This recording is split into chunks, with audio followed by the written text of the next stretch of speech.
Hi there, and welcome back to another video. Hi. Today we are going to be doing a little recap of the first leg of our van life year. If you're new here, I'm Deion. And I'm Theo. And we're doing 1 year of van life where we're trying to see as much of the US as we can. We have a pretty structured plan in place, and we're going to be doing a video on that here soon to kind of go over it since we realized we haven't really.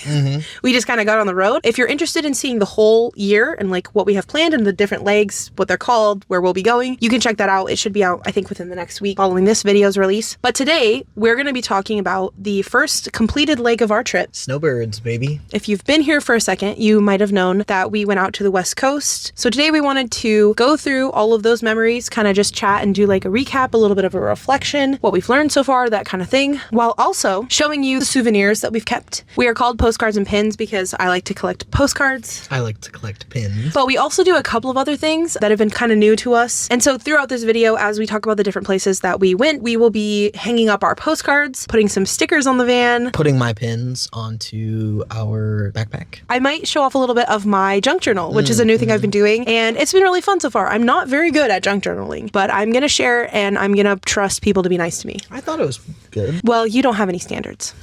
You haven't been on junk journaling TikTok. You don't know the things people are doing over there. Let's start off with before we left on our snowbirds leg of our trip. We watched Cars. Because when we were still living in Iowa City, I was working 2 jobs. Well, I actually had just been laid off from one of my jobs. I remember watching that movie a lot and just being like, man, that scene where it's like the top down of the truck rolling through America. I was like, that's gonna be us someday. Yeah. Lo and behold, it was. We set out on January 4th. We headed to Oklahoma City. So we got to Oklahoma City and I was feeling excited and nervous. You also insisted that we go to Swig. I did. I forgot that they had one in Oklahoma City. I think we went through Kansas City. Oh, yeah. Actually, I think it was a bit soda themed because we went to Swig and then we went to Pops, which is like a gas station that sells a lot of kooky soda. I'm gonna be honest, I was a little bit disappointed. It was kind of like our first real like attraction. It was kind of underwhelming. Yeah, it was. That was a little bit outside of Oklahoma City. And then we spent the next day in Oklahoma City. We're walking around downtown. We went in their underground tunnels. We walked to the OKC ring. Deion ripped her pants, so we had to turn around. The first couple of days in Oklahoma City felt like a first date. We've only really been on one first date. Like we were trying to be confident, but we were not. Felt awkward and we didn't really know what we were doing. Also, we really didn't have it. We're moving through our savings faster than I anticipated. And so when we were in Oklahoma City, we were really just trying to do free or very low cost things because we've been driving an electric vehicle for the past 3 years. And so gas was already more expensive than we anticipated. We also learned that there's some stuff going on with the O2 sensors in our van, and the expense right now to fix that is thousands of dollars. So it's messing with our fuel economy, but there's this like risk and reward going on there of how much would we save in gas versus paying the thousands of dollars to get that fixed. When we first got to Oklahoma City, I was feeling very hopeful, like also because we have been through Oklahoma City, so it didn't yet feel new. But I really enjoyed the architecture. I enjoyed going to Scissortail Park. I think all in all, I would go back to Oklahoma City. We decided not to spend money eating out. Otherwise, we would have tried to get an onion burger, I think is like the thing there. If we tried to pick one thing to try in each place. So I definitely would like to go back. After Oklahoma City, we drove through the top of Texas.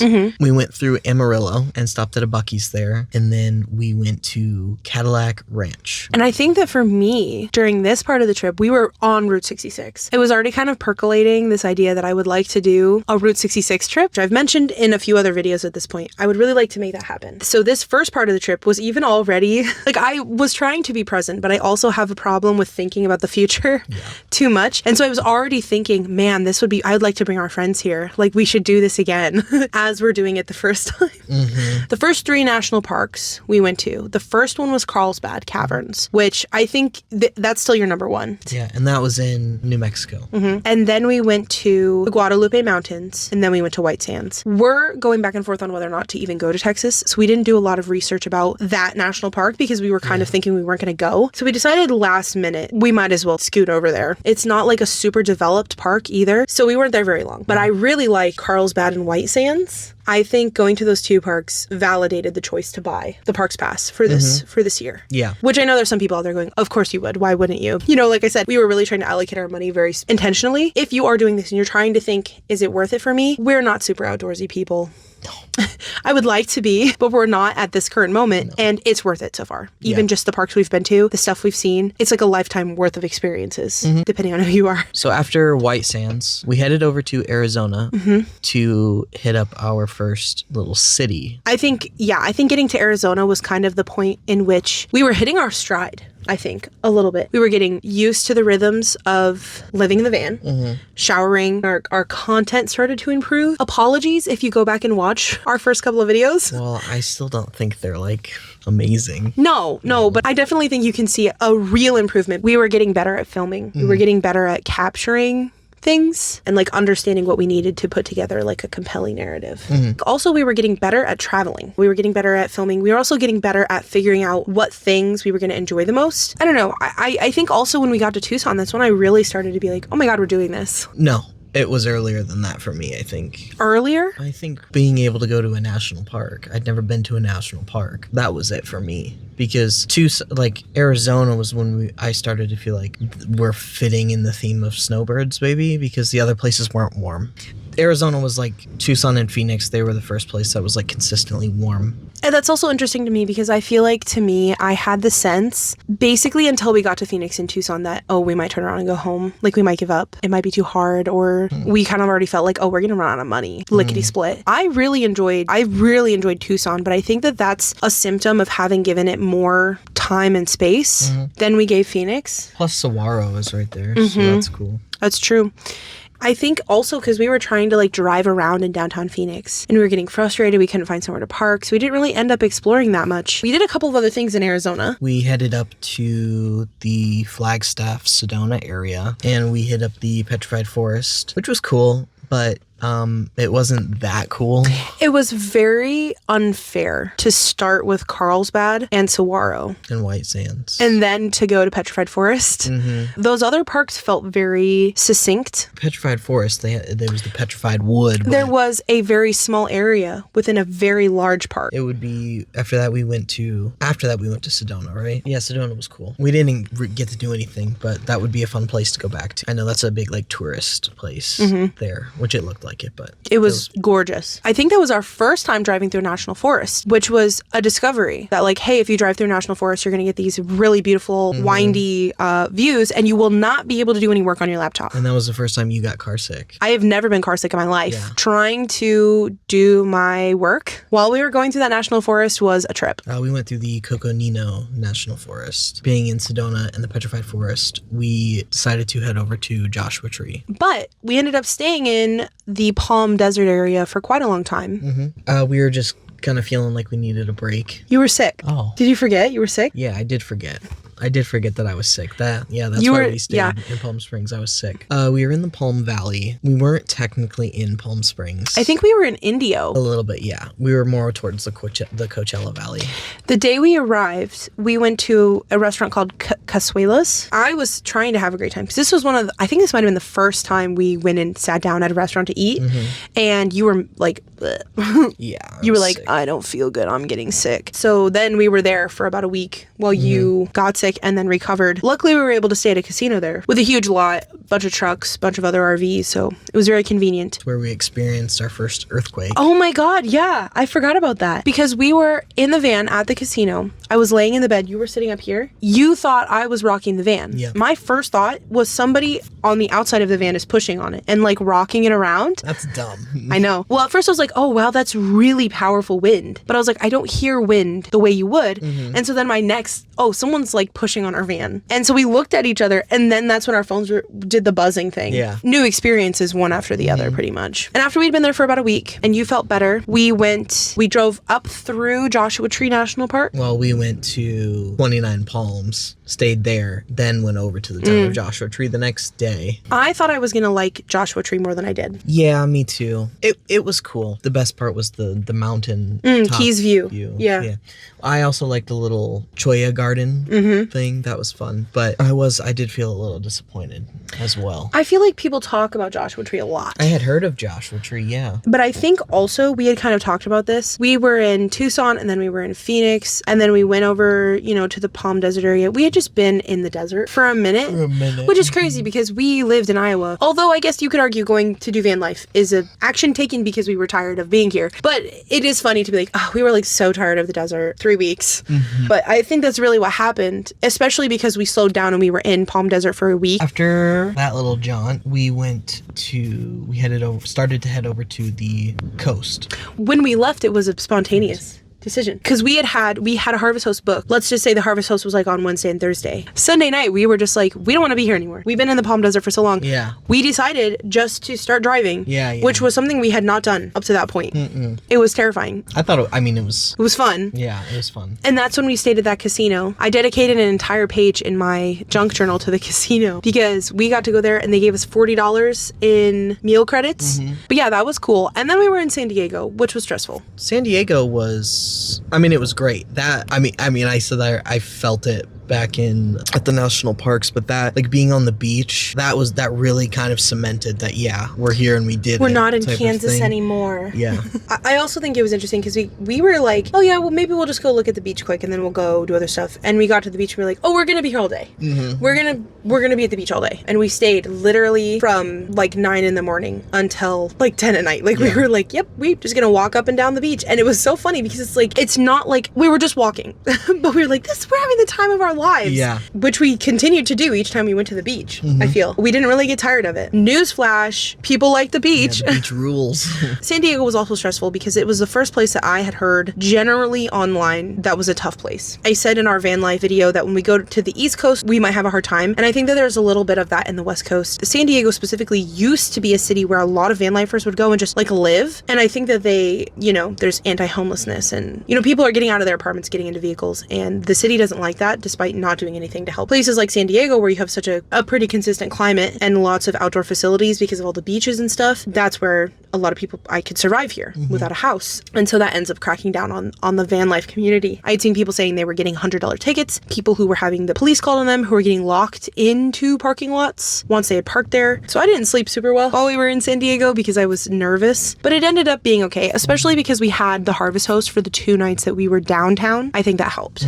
We didn't really explore downtown San Diego. That was the start of our trip along the PCH. I was excited. I didn't want to leave the beaches, and I wasn't really sure if we were going to be able to hit any along the PCH, and we didn't. We technically went to Venice Beach because we walked there to use the bathroom. Yeah, I don't know. I don't count that, but I was really excited for what was to come on the PCH, and to be near the water was exciting. I think the most charmed section was your birthday. Like I think we had woke up right along the ocean. We had the crab panini, the Krabby Jim. It was some sort of tuna sandwich thing, or seared ahi or something. I can't remember. So it's fun because we had, I don't want to call them themed, but we had seafood along by the water. We were in Monterey. Oh yeah. That was Monterey beautiful. Was really cool. Yeah. Maybe a tired refrain at this point, but I would love to go back. I would love to do another PCH road trip where we could really spend more time. That was the thing that I did not like about the PCH though, is that I usually get car sick if I'm sitting anywhere besides the driver's seat. But this time in the driver's seat, I was getting car sick. Well, we also should have done a better job of not having to drive at night, because I know a lot of the times you were getting really car sick was at night. Yeah. Because it was very stressful having cliffs come out of nowhere, sharp turns come out of nowhere. The ocean is literally directly to your left. There's a piece of advice, little tidbits throughout the video. If you're going to drive the PCH and you are nervous about it, don't drive when it's dark at all. Like, plan to stop well before sunset. Yeah. So by the time that we finished, or we were getting close to the end, I was ready to be done with the PCH. Yeah, especially because when we were up in the Pacific Northwest, like the north portion of California, it was raining a lot. Also, that's when that California winter storm hit. And so, yeah, there was a ton of precipitation. I mean, it's like a rainforest over there. When we were on those really windy, perilous roads, and now it's raining all the time, it was harrowing, but very beautiful. And our original plan was just to go straight up the coast and then to come back down inland California. But we had a couple of things that we needed mailed to us, including some medication. And so we ended up having to go inland to a post office to pick up the package. And so we did the first half of the PCH up to San Francisco. We didn't talk about San Francisco. San Francisco was great. Like it was the first time that we got out of the van and like did like a proper city day. Well, it wasn't like a bottle episode, but it was kind of a bottle episode. Sure.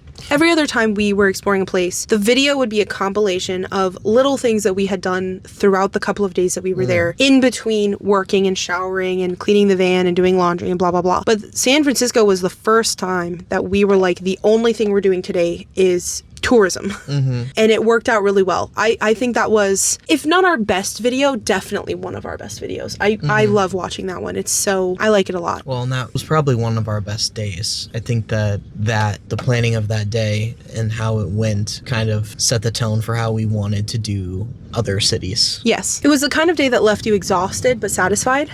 Okay, I would go back to San Francisco, but on the list of places that we went and didn't get to explore fully, San Francisco wouldn't be at the top. Right. Like I'm pretty satisfied. I think for the time and the budget that we had, we did the best that we could. So after San Fran, we headed over to the Sacramento area, picked up a package, and then we decided to drive up to the Redwoods. Which was absolutely my favorite part of the trip. The atmosphere there, everything. There's like that question, like mountain or beach. There are different kinds of people in the world. Like my sister loves when it rains. I prefer sunshine, which is funny because I love the Redwoods, but I think like beach or mountain, Redwoods. Yeah. And I also think maybe I'm biased because I just got to sit in the passenger seat the whole time and just like take it in. I mean, the Redwoods, driving through it was still incredible. Unreal. Yeah. I mean, by that point, I think we were feeling really good about how many national parks we had hit. I think the value was up to, we had only paid $10 per park. It was great. Yeah. We were feeling good. We were excited. So we headed back down the PCH to finish that out. And when we hit above San Francisco, we drove to Death Valley. Like I said, our original plan was go up the coast, down the inland, but we ended up going halfway up the coast to San Fran, into the inland, up to the top of the coast, and then down. The original plan was to come down through Sacramento, then go to Yosemite, then go to Sequoia, then go to Death Valley. There was a snowstorm hitting, and there was just no way we were going to be able to visit Yosemite in particular. They literally have rules, like you have to have snow chains. We don't have snow chains. I didn't feel comfortable. Sequoia was covered in snow too. It was just, a lot of roads were closed. Right. I didn't want to risk getting stuck, accidents, and also just wanted to make sure that when we go, we really go. Right. And so we decided to skip Yosemite, to skip Sequoia, and to head straight to Death Valley because Death Valley is, what's their little motto? The little slogan? What is their slogan? I believe it's lowest, hottest, driest. Yes, it is. And so it was a good place to go when precipitation was being dumped everywhere else and it was freezing. Lowest, hottest, driest was actually like a decent temperature. During the storm, they had gotten rain, but we were going to get there right when it was done. The temperatures were starting to climb back up, but they weren't going to be how they normally are with like 90s or whatever. It was just like a steady 70 degrees. Which was perfect. It really, again, like you said, encapsulated snowbirds, baby. We're like, we're going places, it's hot, so that we don't have to come here in the summer when it's deadly. Death Valley, I feel like, also kind of had the spirit of San Francisco.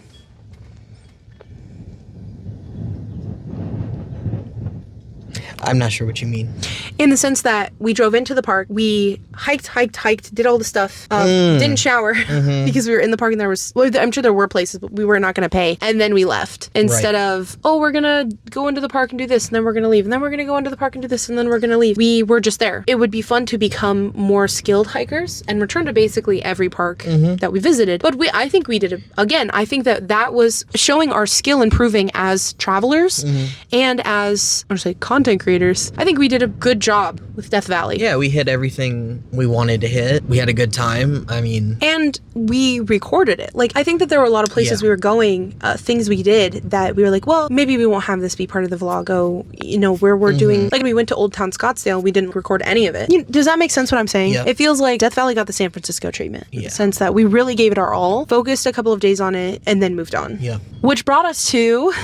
Las Vegas, where we unintentionally established our own residency. Yeah, I think we were there for like 2.5 weeks. It was a long time. In van life terms for us, our year of van life. We spent 2.5 weeks of our year of van life in Las Vegas. It could have been 3 weeks. Completely unintentionally. Yeah. There were many reasons for this, that we spent so long. And you can watch our Chasing Our Losses video. We talk about a lot of those reasons in a lot more depth. Basically, when we got there, we were like, hey, we're going to take a couple of days, clean the van. I think that's when we did our Q&A video. He's like, we're going to clean the van, do laundry. I do freelance writing. I'm a ghostwriter. So sometimes I just need some days to focus on that. And so it's nice to have a couple of days where we're just, okay, we're getting up, we're working out, showering, and then we're going to go to a Panera, we're going to go to a library, and I'm going to have solid, focusable hours. Yeah. So we had decided, we're going to do this for a couple of days, and then we're going to have a day where we're going to go walk the strip. The first day that we tried to go do this, we immediately got roped into a timeshare. Kind of ruined the day. Yeah. We took like a day or two where we were just kind of feeling sorry for ourselves. And then we were like, okay, tomorrow we're going to go walk the Vegas Strip. We're going to actually do it. It's going to be great. And then our van broke down. The starter went out. We ended up having to replace it. It was like the night before we're going to go walk the Vegas Strip. Okay, now we have to go spend a whole day where we're taking it to the mechanic, getting it fixed, whatever. And then we took like a day after that to kind of like regain our footing. And because the day that it broke down, we slept somewhere we didn't know if we could sleep. I barely slept at all. We didn't get to have showers because we couldn't drive the van over to a Planet Fitness to take a shower. It was kind of like a whole thing. So we spent the next couple days recouping, trying to make some money, and then we finally went and did our good day in Vegas. And that was a success. But by that point, we had been there. We had been there forever, and we had driven up and down the strip. We were tired. We were ready to get out of Vegas. We were in Las Vegas. We were going to be heading out through Nevada, up through Colorado, through Nebraska, and back into Iowa. This was supposed to take about 2 weeks. In Utah, too. I didn't say Utah? No. But yeah, Utah had a lot of things we were planning on doing. Zion, the Grand Staircase. Just a ton of national parks that we were all supposed to hit. Bryce Canyon. Like there's literally, I think it was like 9 different places in southern Utah that we were planning on. Like some of them we were going to do like 2 in a day even because there were so many. And then we were hoping to go to Denver and Estes Park on our way out through, weather permitting, and then through Nebraska. Not a lot to do in Nebraska. And then back home. The day after we had walked the Vegas Strip, planning on leaving that night or the following morning, I got a call. Unfortunate news, a little bit of a family emergency. And so we decided just to come straight home to be able to figure things out and try and deal with the situation that was happening. Yeah, so we are home now and we have been for 2 weeks-ish. And our goal right now, we would like to be able to leave mid-April. It all depends on said family emergency situation. As with a lot of other things with van life, we're kind of playing it by ear. Yeah, that's our recap on Snowbirds, baby. Do you feel like it was a success? Did we embody the spirit of what we were trying to go for? It's hard because I'm too critical, I think. Yeah, you are way too critical. I'd say it was a success. It was disappointing that we had to leave early. Yeah.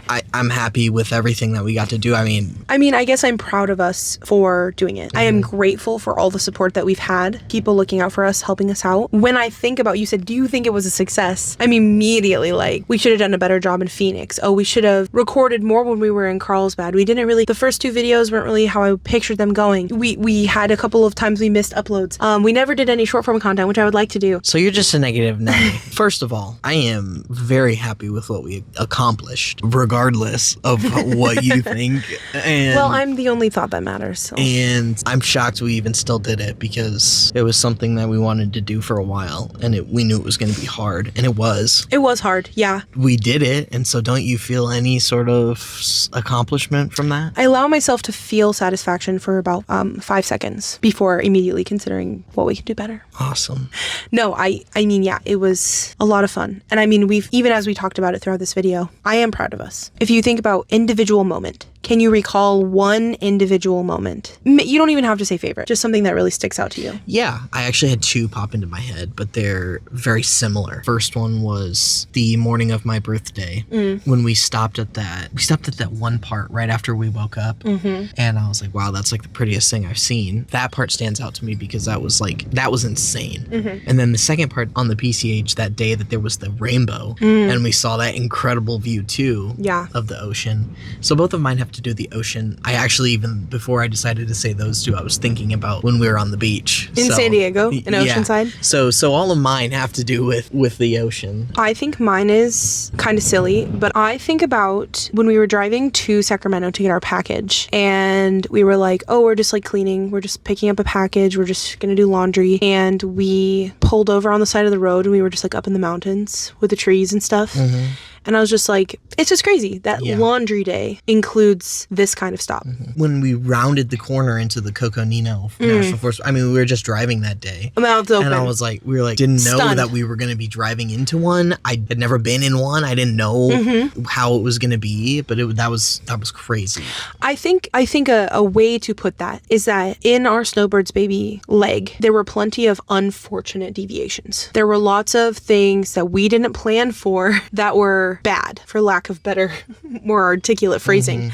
But there were just as many unexpected treats. Yeah. Like, Yeah. we went through I didn't know, I was like, national forest just means they can't log there. That was my thinking. I was like, I saw them on the map when I was planning our routes, and I was just like, national forest just means it's protected.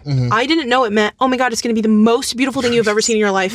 Yeah. And you're going to want to hurl. Yeah. While you're driving. And so I was like, oh, wow. I mean, yeah, tons, like you said, tons of unexpected treats. I mean, I think my whole birthday was an unexpected treat because we didn't plan that, you know? The little squirrel at that park reaching up and touching your hand. Yeah, that was unexpected treat.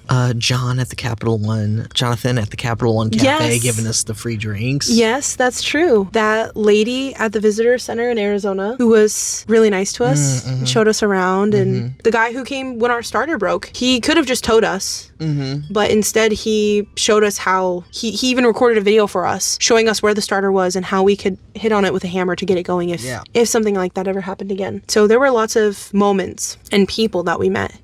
I think it would be cool going forward to make a little bit more of an effort to try and find other nomads. Well, we're not really nomads, so it's hard to say that because it's like, although I guess, okay, if we make friends with people who are going to be like doing the van life forever, and then we go on to have an apartment somewhere, then we could be a couch to surf on in the future when they're traveling. I think it would be cool to try and build some sort of little community that way. Because we were supposed to go to Van Life Pride. We ended up missing it because we left later than we planned to. I'm more of a lone wolf myself. Not true. Yes. What did you say about van life? You wouldn't have done it if you were on your own? Is that how a lone wolf operates? I feel like there's more. Maybe I should have written a script for this one. It is nice to be home for a second, too. That's something to acknowledge. A chance to catch our breath. There are a lot of improvements I would like to make to the van. So if we end up having to be here For longer than expected. maybe we'll even insulate the roof. Probably not. That would be crazy. All right, so do your little outro. We're not entirely sure how long we're going to be at home. We're hoping to leave again and get back on the road for the next leg of our trip, which is called Chasing Sunlight. And while we're here at home, we have a couple of videos we're going to put out. We're also working on another one where we're going to talk about our whole plan for the van life year. Fingers crossed, everything works out and we can get back on the road. If you've made it this far, thank you so much for sticking with us and listening to us ramble about the first little part of our van life year. And we are hoping to see you when we get back on the road. Bye.